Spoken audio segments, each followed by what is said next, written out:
So let's just jump right into it. Oh my God.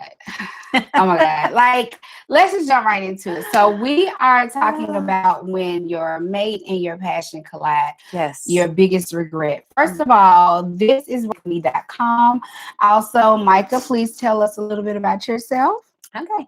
Well, my name is Myca Mac. I am the owner of Myca Mac Beauty. I do hair. I specialize in natural hair, but I service all types of hair.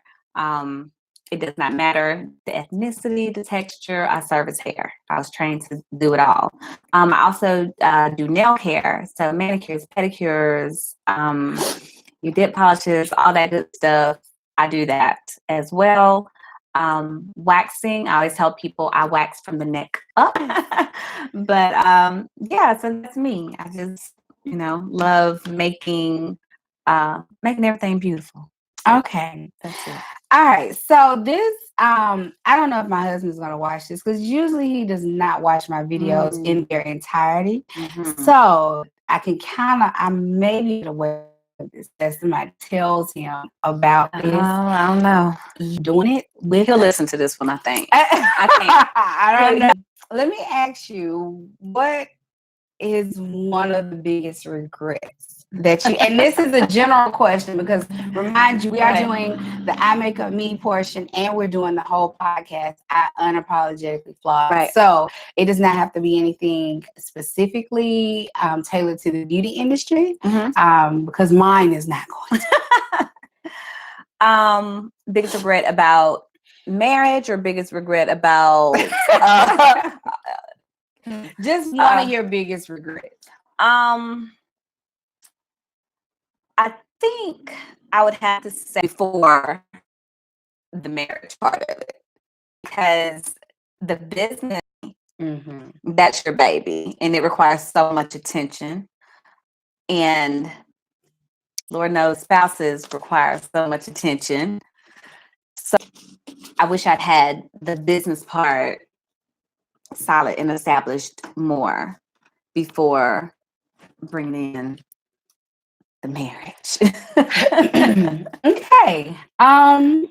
So one of my biggest regrets in my life, and I don't have a lot, but one of my biggest regrets is not knowing fully who I was alone before I got married. Yeah. I wish to this day, literally to this day, that I had moved and lived alone before I got married. I did not. I moved from my dad's house to my husband's house. And there are some things that now I'm like, I don't get in trouble for this. But I got your back. Just this morning, I called my sister. I was like, can you be married and live in two different houses? I was like, can you do that? Like, is that right? And I don't think it's right, but I've seen it done. Yes, I have seen it done. But what's so funny is when my sister got married, she was like, I was all for that. And he was like, no, you should live with your husband. Da, da, da. So then I tell her today that I'm sorry because now you understand. Yeah. You should have done that. Like and don't get me wrong, I believe that because I honestly believe that, and he probably would never say it, but I believe my husband he probably feels the same way to a certain degree. Oh, I know mine does. And I'm just being honest and saying that, like, I really wish I had lived by myself. Like, even now, can we just take a sabbatical? Yeah. Like, we're still married. I mean, I have the ring. I'm keeping it. Everything. Still got these papers. But can't we just live? Boy, I don't think people realize that when you get married, it is an entire process. You always hear about, especially if you grew up in the church, you hear about, but I don't think people realize it is an entire process. We are 13 years in and we still merging into one. Because here's the thing. You're not the same person you were when you No. got married, Yes. right? He's not the same person he was when he got married. And every year we change. Yeah. So it's constant morphing, because you have to get used to this new person that you're with. And I think for me, because when we got married, I was 21. So I was very young. I had just come out of a relationship. We were friends. We started out as friends. And for me, I knew I did not want to be a forever girlfriend. I didn't know. And we be friends. Like I'm a cool chick. Like I'm really cool. I can respect that. I can respect that. I can still be a friend. I respect that part. But I think for us, it was, and for him, and this is my side, what I'm seeing, even now, years later. I was more mature and ready to be like, because I did say, I was cool with it. And I was not like saying, well, you got to marry me. And I wasn't saying that. But I think he might have took it that way in a sense. And so that's how, and don't get me wrong, I do believe my husband loves me. Right. I believe, and with everything in him. But because I was my mental state was, I'm not going to be a forever girlfriend. I'm not going to be playing because it's too much going on. Right. It's too much life to live to just be a forever girlfriend. Now, shout out to those who choose to do that. But no, for me, I just didn't see myself going through that and just wasting time, because that's time wasted. If you don't want to be with me, Fantasia, go ahead and free yourself. That was my theme song for a minute. Listen, 2014, I wore out. But that was my dad. And it was not me. I'm sorry. I was not. And it wasn't about I was just going to stay there until I got married. It was just like, okay, financially, I like this. And I know, I don't want to be out there on my own and then struggling. I have to be forced to come back home. So that was some of the reasons why I did not go ahead and move out on my own. Now, I will say this. If my husband and I hadn't got married when we did, I would have moved out. I wouldn't just been staying at my dad's house waiting on a husband. Right. I would have moved out. Just so happened, it was just when we got married, I was like, oh, okay, now it's time to move. But yeah. And see, our situation was a little different. I was not looking for a husband, and my husband hates when I say this, but it's the truth. This that we have now, no, marriage, 2 kids, dog, house. I was not looking for that. I had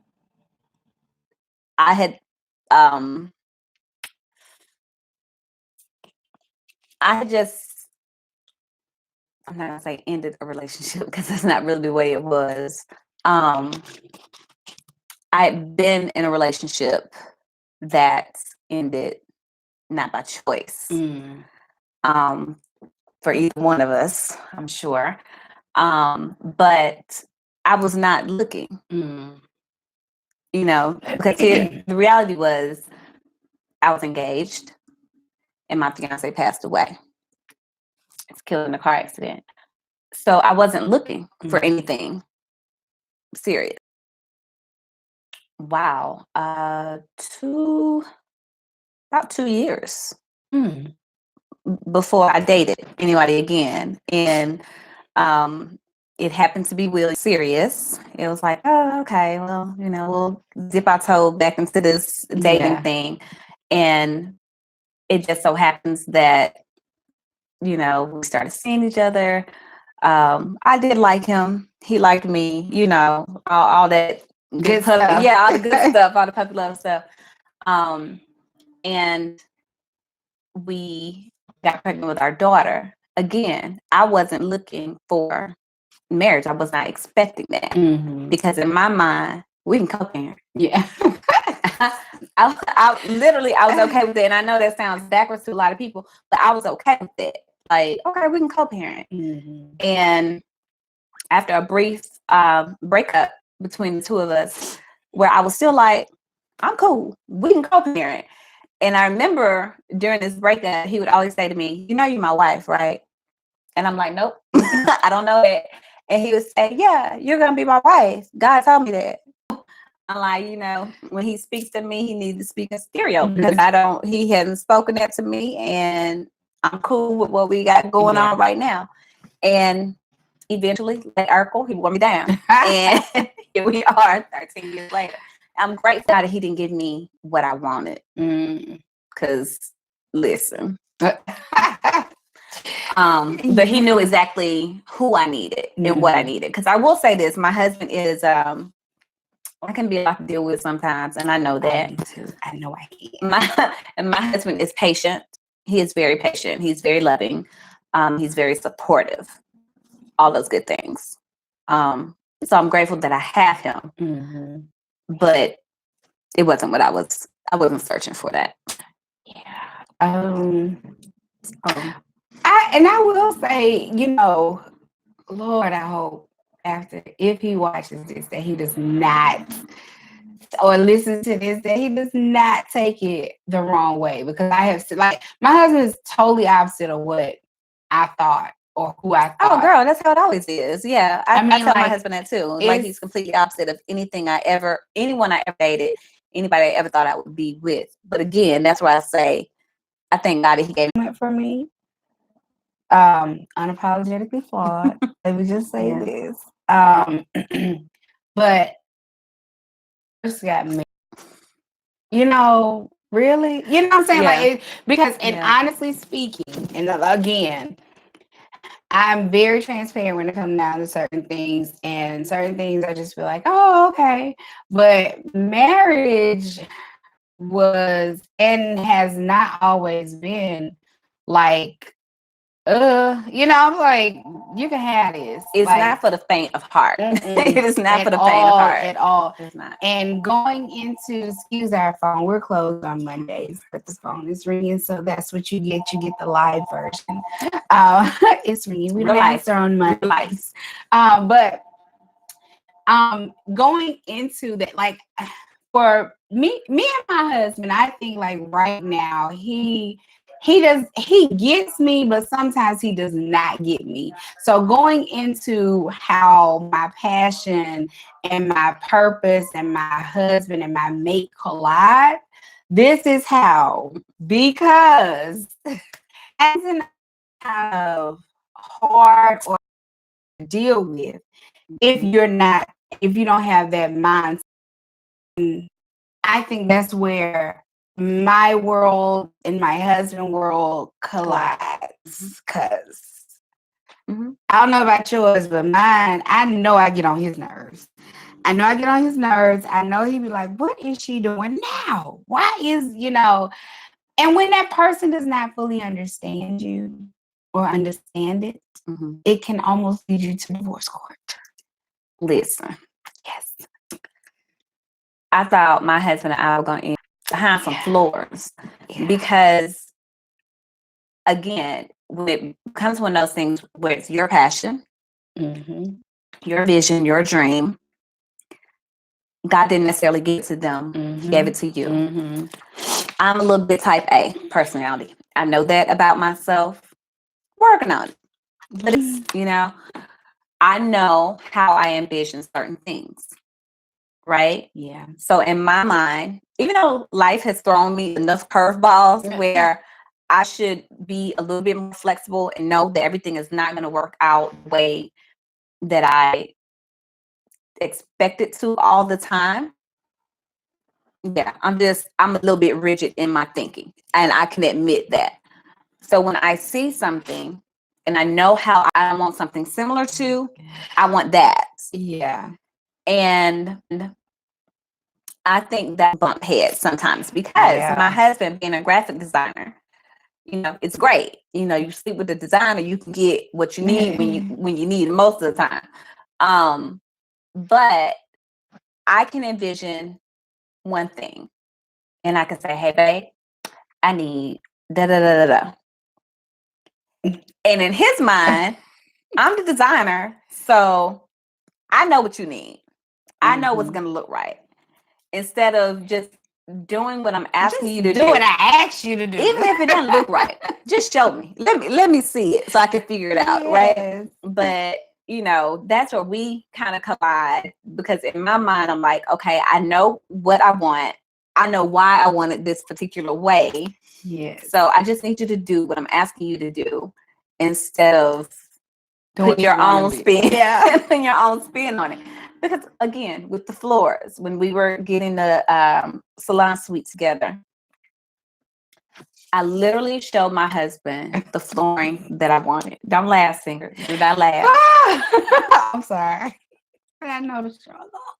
I showed him the flooring that I wanted. Showed you where to get it. Right down to the aisle number and the bay number. All you had to do is go get it. But because you didn't want to go to, you decided, I'm going to go to this store that I want to go to, and I'm going to pick up this flooring. So listen, you have to understand, I was super excited about getting my flooring down, right? Because I knew that was going to make a huge difference in my face. I happened to be, we were in Atlanta that day. And on the way home, talked to him. He's like, man, I got half your flooring down. I'm like excited. Like, send me a picture. I want to see. I'm excited. And he sends me this picture. Like, that's not the flooring that I sent you. It's the same thing. No, it's not. It's not the same thing. And to make it even worse, the picture made the flooring look really great. Like, it looked great.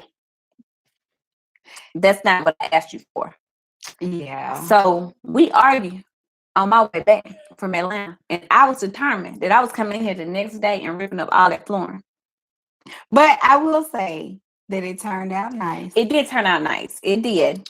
In my head, I'm like, if I pull this flooring up, I've now wasted, X number of dollars. Yeah. That's literally the only thing that saved me. So when it got all the way down, and he was like, I'm just not gonna finish it. I'm gonna take the rest of the day. I'm not gonna do it. And he being stubborn. Mine would do that too. It's like, but that's not what I asked you to do. So get out your feelings, because I ain't even asked you to do that. Like, you took it upon yourself to do that. I was ungrateful. I was everything, but it was hard for him to see. And from his point of view, I get that he's like, you know what, I was taking this time to do this, and I've worked hard on this project, and I'm really proud of my work. I get that. But again, in my rigid mind, that's not what I asked you for. But I don't think it makes us so rigid in our thinking, or I don't think it's too much to ask. When you ask somebody, hey, can you do XYZ? And you lay it out, and it's a reason behind it. And then if you give the reason, but yeah, not even what I asked you to do. So in my reaction, I'm supposed to be wrong or ungrateful or, uncompromising. But at the end of the day, it's our names that's on it. Yeah. And then people are not going to see the floor that William put down or the whatever Tavares did. They're going to see, oh, that's Myca Mac stuff, or that's I make up me. Yeah. And although people know that Tavares is behind it, it's still going to show our face first. Yeah. And so I don't think that they get that part, that it's not about, you doing something and I'm ungrateful. Right. It's the whole package. That's not what I asked you to do. That's not what I told you. And for me, girl, you didn't hit a soft spot. Because for me, I will lay everything out. A, B, C, D, A, B, B, C. Like, I will go through everything and lay it out. Everything. You have an outline for it. And I'd be doggone if I don't. That's not what I asked you to do. Yeah. You just told me you're just hard to work with. You're just so mean. And I'm not. When people do what I ask them to do, I'm good to go. Yeah. It's no problem. Yeah. Because we have an understanding. And this is what, like, for us, I don't know if it's been so much for you all, but for us, it has been, he's looking at what I'm telling him as me being his wife versus me being the owner of said business. And it's like, no. Huh. I'm not trying to discredit you as my husband, but listen to me as the Business owner. Yeah. I'm the owner, so this is what I'm asking you to do. You don't tell him the company he works for, and I tell him all the time, you don't second guess what they tell you. When they send you an email and tell you, hey, do this, you tell me, oh, I gotta work, I gotta do this. They done told me I gotta do this and this and this and that. And then he'll say, because this is the reality of it. If I pay you for something, if I compensate you for something in any kind of way, read between the lines. Any kind of way. Any kind of way. Any kind. I'm expecting something. Right. Like I don't want. I expect the goods and services that I paid for. Exactly. Yeah. I don't want the Clef Note version where you just jumbled up and just threw anything to me and then expect me to be like, oh, at least you did it. And I think that's the part that I have an issue with, because it's not so much as at least he is, but you didn't do it right. You didn't do what I asked you to do. You didn't do it the way that I told you to do it. And so we have this conversation all the time. I don't care what I tell my husband to do. I can say, bang, prime example. And for those who are listening to this, we were sitting eating one day, and he had something on his mustache. He has a mustache, a beard, beard and mustache. So I told him, literally, I motioned to him to wipe down. I'd be doggone if he didn't take his hand and go straight up and it went everywhere. I said, I cannot tell you. I even showed you what to do. And he said, I did the total opposite. I said, you always do it. You always. So I can literally tell him, babe, I need you to go to the left, then hop 3 times to the right, and you'll find the $1 million right there. He gonna start off to the right. I gotta go to the left. I'm going to the right. Yeah. I just think I need. No, that's not what I told you to do. And what I want my husband, you will get more with honey than you will with vinegar. So, honey, if I ask you to do something, just do what I asked you to do. Just do what I asked you to do. Girl, you hit us. Oh, sore spot. You made a valid point that I never thought about before when you said, I think he looks at me giving him direction as his wife, not as a business owner. And I never thought about that that way. And that makes a lot of sense because, again, like I said, listen, my husband is in his mind, and I tell him all the time, he's stubborn. He's stubborn. Nobody can tell him anything. He's right all the time in his head. So a lot of times I think when I'm trying to get him to do something and he thinks he knows a better way, or, if something's not, he's right and he's impatient. Right? Oh my God. So if I'm like, well, why don't you try, if I see him, prime example, there was something that I wanted to put together for the event for this past weekend. And it did not come together. So, of course, I was not happy. He told me I was mean to him. But it was because, again, in my head, I see this thing, and it did not work out the way when stuff doesn't work out the way that I want it to work out.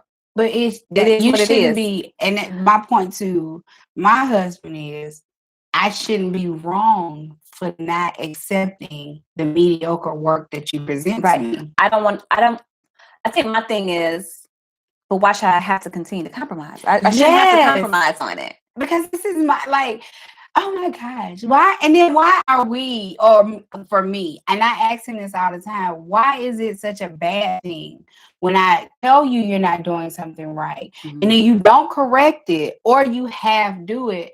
I'm still unhappy because you're not doing what I asked you to do. It's still not what I asked for. And then on the flip side of that, like, and when I told him about his, the business owner or vice versa, I said, you are looking at me as me telling you what to do as not so. That's why I asked. It's not so. And I always have to remind him, I'm not the enemy. Anything I tell you is not gonna hurt you. Because whatever hurts you hurts me. Why would I deliberately say walk into the fire and you can't come out? Like the end results, I'm gonna be hurt. Right. I wouldn't do that. And so I think with my husband, like, he's not gonna admit that he is wrong. And no, ma'am. Case in point, just this morning. That's my friend like that. I'm not, but just this morning, I asked. So he was like, "Oh, so you want me to?" And it was getting something out of the floor. So my stuff is in the floor. Da, da, da, da. It is. So I'm sitting there watching him. He has to step over the said object that I asked him not to put in the floor. But I asked you not to put it in the floor. But I'm still wrong because I asked you. And then I don't know about your husband, but if it's anything that I asked him to do that may inconvenience him in any slight way, then it's like all the huffing and puffing, but you did it.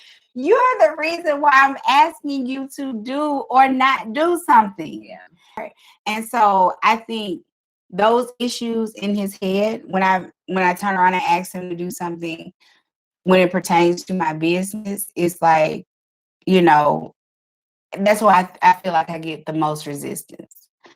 But I need help. I don't know how to solve this problem because I really don't. For us, that's one of my biggest pet peeves. If you don't listen to me and I tell you to do something, or I'm asking you, and most of the time, and he can tell you this, he might not admit it right off top, but I never, and I say tell just general, but and when I'm asked, I always ask him, baby, can you, baby, I need you. Are you available? And I'm very considerate about the things that he has going on. I will say, baby, do you have time to do this? So when you get from the gym, Yeah, I'm always say that. Yeah, I'm always asking him because I don't like for him to tell me, like, if he say put my stuff in the kitchen or my plate in the kitchen, I'm like, are you gonna ask me or are you telling? And I think that's because it's the respect part. Like, don't just tell me to do something. Can you ask? But because I asked him to do stuff, I feel like he should ask me too. And when he doesn't, that's when I'll be like, and I keep it moving. I mean, that's just real. I'll be like, nope, you ain't gonna do it. Because first of all, I fixed your mouth. You told me. You told me to do something. Like, no, I'm not gonna do it. And part of that, we have respect and disrespect. Like, we joke all the time, and I'll say, "You just disrespectful." Or he tell me, "I say, you just disrespectful." But I tell him, asking and having manners is a part of respect. It is. I mean, and that's just being respectful to one another, and I always, and it's just a habit, I always ask people, hey, can you, or do you mind, or, and if I tell them, I'll try to go back and correct. I didn't mean to just tell you to do it, but can you, will you, I'll try to ask people stuff. So I will be honest. Sometimes I can like play with the line a little bit, but I don't totally be disrespectful. I know that. Yeah, I know that all too well. I think this gets me in trouble. You know what? Has always. And my mouth is slick too, but it has always got me in trouble. But yeah, I had to be a little bit more mindful of that because I know that I'm, very blunt, very direct, very like, hey, I do this, and I have to work on that. Let me ask you this, because with you having been in business for yourself longer than I have, I'm still trying to work out the the work life, home life balance. Okay. So, like I mentioned before, in my mind, your business is like a baby, especially when you start it, right? So it requires so much, like so much all the time that it's so easy to get caught up in taking care of this baby, this new baby, right? And then sometimes, the husband doesn't get as much attention, or the relationship doesn't get as much attention as it should. And I know this, but I'm like, I got 24 hours in a day, 7 days a week. I got to tend to this business. I got to tend to you, and then we got two kids that do everything under the sun. So between gymnastics, Boy Scouts, basketball, golf, Life. Yeah, just everyday life. I'm still working on that balance. So how do you learn to turn it off when it's time to be wife, just be wife and not be boss? So for me, when I first set out, like I was working, and honestly, like what you're doing is not bad. That's common because you do go full force, and you like work, trying to get this established. And then now, because you choose and make your business your priority first, because essentially that's what's going to make you money, Right. and that's what's essentially going to have you either stressed on a good stress, or have you to where, I would say for me, the way that I balance it, I always try to make sure he's a priority. When I get home every day, I make it my business whether I want to go in there and watch TV with him or not. Have it how we want to. But I've made it a point to where I cut my phone off. I have two different, I have two separate phones, actually three phones, but the cell phone, before we got a spot phone, I had a cell phone connected to the spot. I cut it off. Once I walked out the door, I cut it off. I cut that means of communication or lines of communication with my clients and myself. I cut it off. Oh God, I'm horrible. Like, so I cut that girl, off. somebody can text me at 11 o'clock and be like, my goldfish died and I got to have a funeral for it tomorrow. Can I get an appointment? So this is what I did. Like my appointments, they still come to my phone, but I choose when I respond. So I don't respond super late. I don't respond super early. So somebody can text me and I'm like, nah, I gotta wait, and if I'm talking to him, now I am bad about social media, but with the social media portion, I try not to be on social media so much for the business. Once I get home, I cut that off. So it's more for the social part. But as far as attention to him, we make time because I believe time is so important. You cannot get back. And that's one thing that even though running a business and everything, I make sure that I spend time with him. Again, when I get home, that's something that I just chose to do. I go in there whatever room he's in, I go in there and eat my food. We eat together. And I try to spend at least an hour or two with him watching TV. Then I go and wind down myself.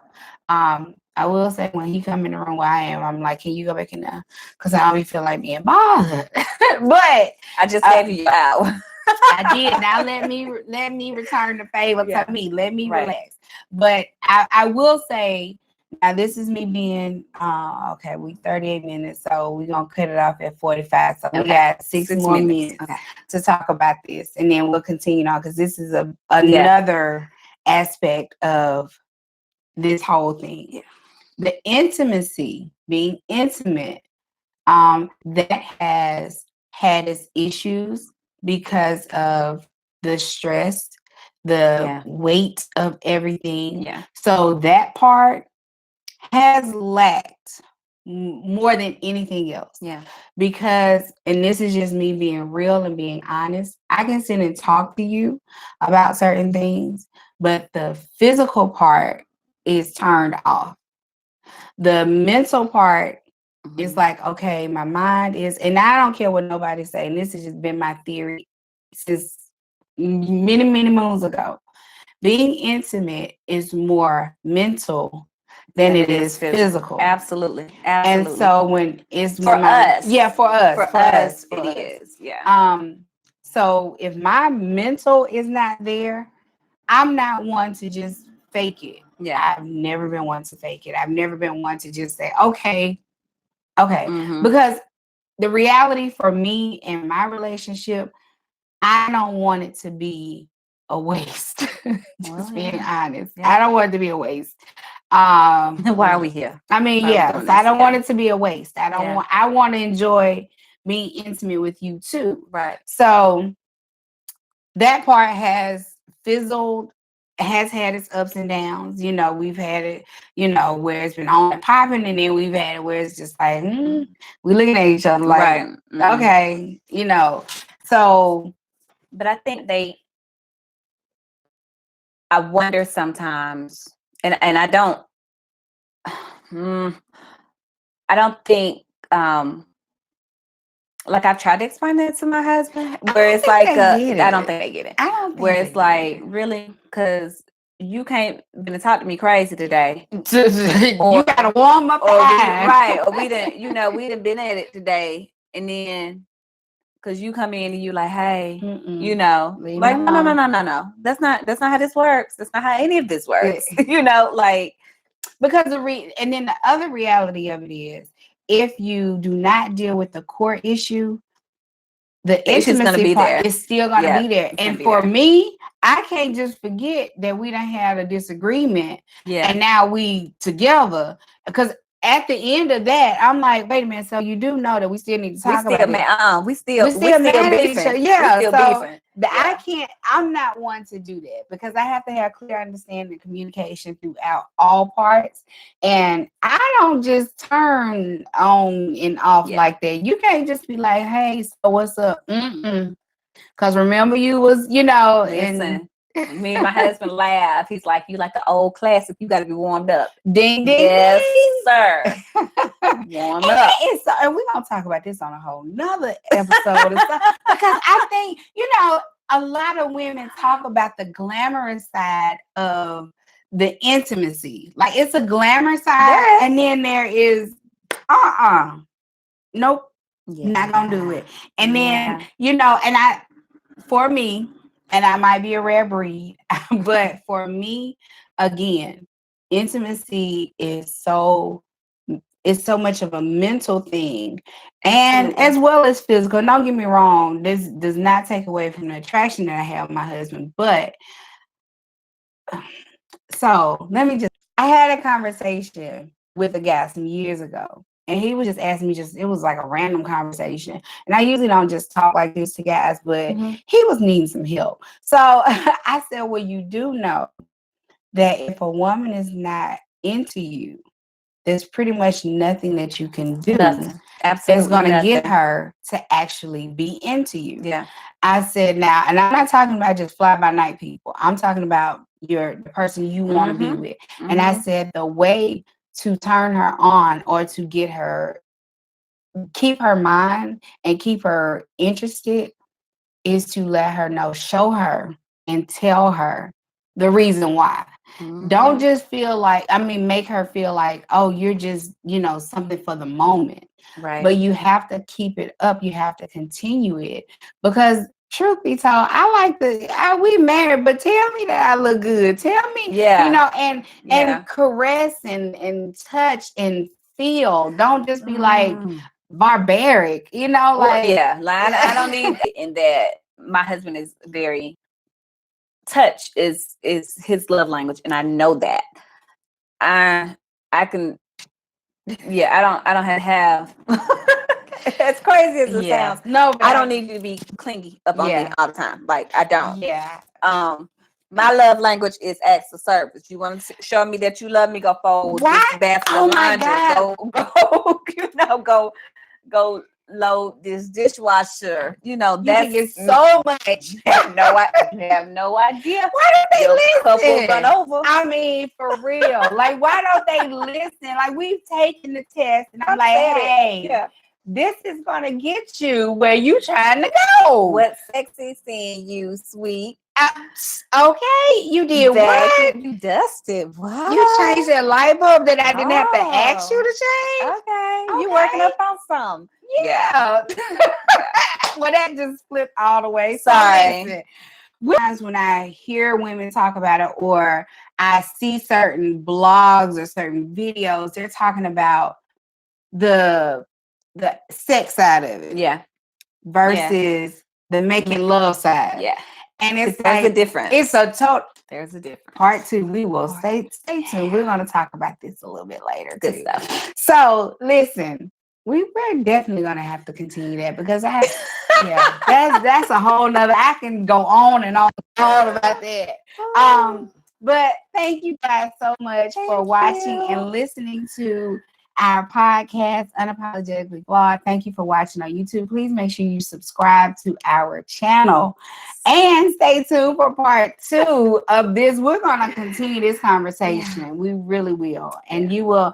And I'm telling you, you do not want to miss it, because it's going to be something. It's going to get good, I think. Yeah, it really will. So again, thank you again for watching, for listening. If you have not already subscribed to our podcast, it is Unapologetically Flawed. You can find it on all the podcasts. What is it? Podcast. Where you can listen to the podcast. It's on Apple, Google, like all the podcast places where platforms. You can platforms. So make sure you do that. Again, this has been brought to you by I Makeup Me Beauty and Skincare. You can follow us online at imakeupme.com. You can follow us on all social media platforms at I Makeup Me, and that's at the symbol at the at symbol I, the letter I, MAKEUPME.com. Not .com, but just I Makeup Me. Y'all know what I'm trying to say. Okay, so thank you again, Myca. Let the people know. Thank you for having me. Let them know how they can follow you as well. You can find me on Facebook, Twitter, Instagram at Myca Mac. And you can also find me at my website, www.mycamacbeauty.com. mycamacbeauty.com. So yeah, that's it. Right. So stay tuned. We are going to come back and talk about love, sex, and the rest of it. All right. Bye, guys. Bye.